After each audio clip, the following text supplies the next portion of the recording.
प्रीति देवाय माधुर्य देवाय इष्ट देवाय। कैसे हैं बंधुओं आप सब? आशा है आप सब कुशल मंगल से होंगे। इसी मंगल कामना के साथ श्रीमद् भागवत कथा के प्रथम स्कंद में 6वां अध्याय है। इसमें हम प्रकाश डालेंगे। अपना वृत्तांत पूरा सुनाकर नारद जी का गमन, इस विषय पे चर्चा करते हैं। जय श्री राधे। सूत जी कहते हैं बंधुओं शौनक जी से, कहते एवं निशम में भगवान देवर्षि जन्म कर्म च भूया प्रच्छतम ब्रह्मन व्यास सत्यवती सुता। अर्थात कहते हैं इस प्रकार नारद जी के जन्म और कर्म का वृत्तांत सुनकर व्यास जी ने उनसे फिर पूछा, हे मुनिवर, जब आपको उपदेश देकर महात्मा लोग चले गए तब आपने क्या किया? आपकी शेष आयु किस तरह व्यतीत हुई? अंत काल में अपने शरीर का त्याग कैसे किया? आपको पूर्व जन्म की स्मृति कैसे रह गई? तो नारद जी कहते हैं बंधुओं कि हे व्यास जी, मुझे उपदेश देकर जब महात्मा लोग चले गए तब मैंने जो कुछ किया उसे सुने। नारद जी कहते हैं बंधुओं कि मेरी माता दासी थी, मैं उनका अकेला पुत्र था, वह मुझसे बड़ा स्नेह करती थी। नारद जी कहते हैं कि मैं चाहता था कि माता का स्नेह कम हो और मुझे छुट्टी मिले। एक समय रात्रि में नारद जी कहते हैं बंधुओं कि एक समय रात्रि में उनकी माँ गो धोने के लिए घर से बाहर निकली और मार्ग में सर्प ने उन्हें डस लिया और वह स्वधाम को चली गई। सर्पो दशात पदास पृष्ठा कृपणाम काल चौदह।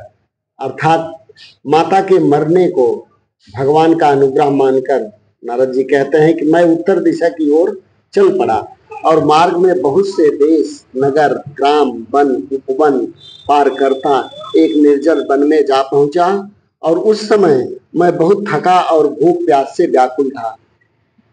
नारद जी कहते हैं बंधुओं कि एक नदी के तट पर जाकर विश्राम किया। नारद जी ने विश्राम किया एक नदी के तट पर जाकर और स्नान कर उन्होंने जल पिया। उससे उनकी थकावट दूर हो गई। तब एक पीपल के नीचे बैठ और महात्माओं के उपदेशानुसार वहां ध्यान करने लगे। सहसा उनके हृदय में भगवान प्रकट हो गए। किसके हृदय में? नारद जी के हृदय में। हृदय सेन में समय हरि, अर्थात भगवान के दर्शन करते ही वह महामुनि नारद जी आनंद समुद्र में डूब गए और उनके नेत्रों से अश्रुधारा बहने लगी। शरीर में रोमांच हो आया और वे अपने पराये का कुछ भी ज्ञान न रहा। उन्हें अपने पराये का कुछ भी ज्ञान न रहा। थोड़ी देर बाद भगवान की मूर्ति उनके हृदय में अंतर्हित हो गई और उनकी समाधि टूट गई और उनका चित्त अत्यंत व्याकुल हो गया। जब फिर दूसरी बार मन को स्थिर कर भगवान के दर्शन की इच्छा की तो वह रूप दिखाई नहीं दिया। तब अतृप्त की तरह वे व्याकुल हो उठे। कौन? नारद जी व्याकुल उठे। वेक्षमाणो अपि नापश्यम तृप्ता युवा तुरा। अर्थात तब उन्हें लक्ष्य कर आकाशवाणी हुई कि हे महामुनि, अब इस जन्म में आपको भगवान के दर्शन नहीं होंगे, कारण अभी तुम्हारी वासनाओं की निवृत्ति नहीं हुई है। इससे शरीर का त्याग करने के पश्चात तुम भगवान के पार्षद बनोगे और तब प्रलय काल में भी तुम्हारी स्मृति नष्ट नहीं होगी। यह कहकर आकाशवाणी विरत हो गई बंधुओं और उसको नारद जी ने उस आकाशवाणी को सिर से प्रणाम किया और भगवान के नामों का गान करते हुए पृथ्वी पर भ्रमण करने लगे। वे सदा काल की प्रतीक्षा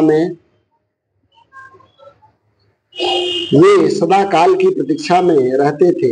एक दिन अकस्मात बिजली की तरह काल सामने आया और उनका पंच भौतिक शरीर पृथ्वी पर गिर पड़ा और वे तक्षण भगवान के पार्षद बन गए। कल्पांत में ब्रह्मा के साथ ही वे जलसाई नारायण के शरीर में प्रविष्ट हो गए। फिर सृष्टि के आरंभ में ब्रह्मा से मैं उत्पन्न हुआ, अर्थात नारद जी उत्पन्न हुए और उनकी गति कहीं रुकती नहीं। भगवान की सेवा से चित्त जैसा शांत होता है, वैसा योग आदि साधनों से नहीं होता है।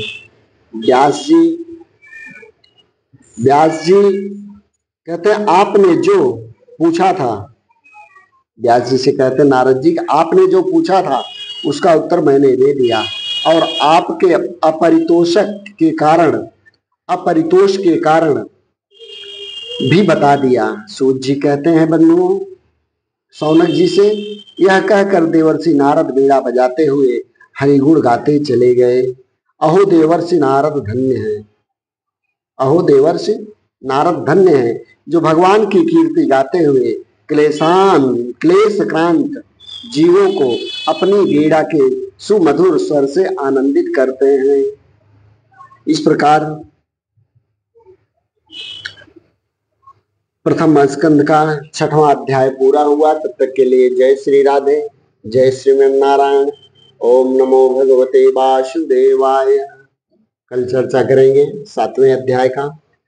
उसमें प्रसंग है श्रीमद् भागवत की रचना, द्रौपदी के सुप्त पुत्रों का वध तथा अश्वत्थामा का निग्रह। इस विषय पे कल हम चर्चा करेंगे। जय जय श्री राधे।